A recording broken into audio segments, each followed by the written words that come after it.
اللہ کہہ رہا ہے ما کنت تدری مل کتاب ولا ایمان، تم جانتے نہیں تھے کہ کتاب کیا ہے اور ایمان کیا ہے۔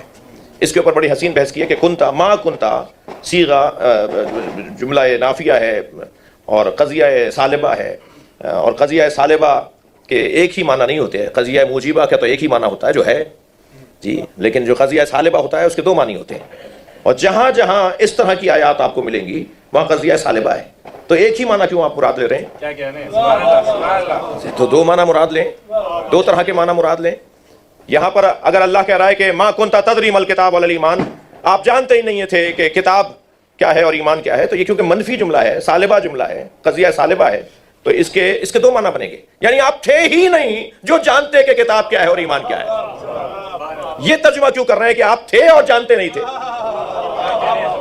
میری بات چلی گئی ہے تو صلوات پڑھیں محمد۔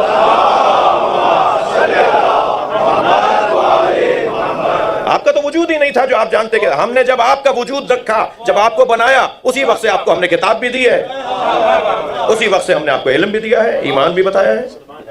تو سرکار کے علم کے باب میں بہت ہی روشن بات ہے کہ آپ اللہ سے لینے والے، اللہ سے علم لینے والا وجود، اللہ جب اپنا علم کسی وجود کے اوپر اتارتا ہے تو اس وجود کو سرکار کا عنوان دیتا ہے، نبی کا عنوان دیتا ہے۔ میں لفظ ممبری زبان کا کروں، ہم جب علم کا اظہار کرتے ہیں تو کاغذوں پر کرتے ہیں، اللہ اپنے علم کا اظہار کاغذوں پر نہیں کرتا، اللہ اپنے علم کا اظہار پیکروں پر کرتا ہے۔ سرکار کی مکمل ذات علم الہی کا عنوان ہے۔ صلوات پڑھے محمد و آل محمد۔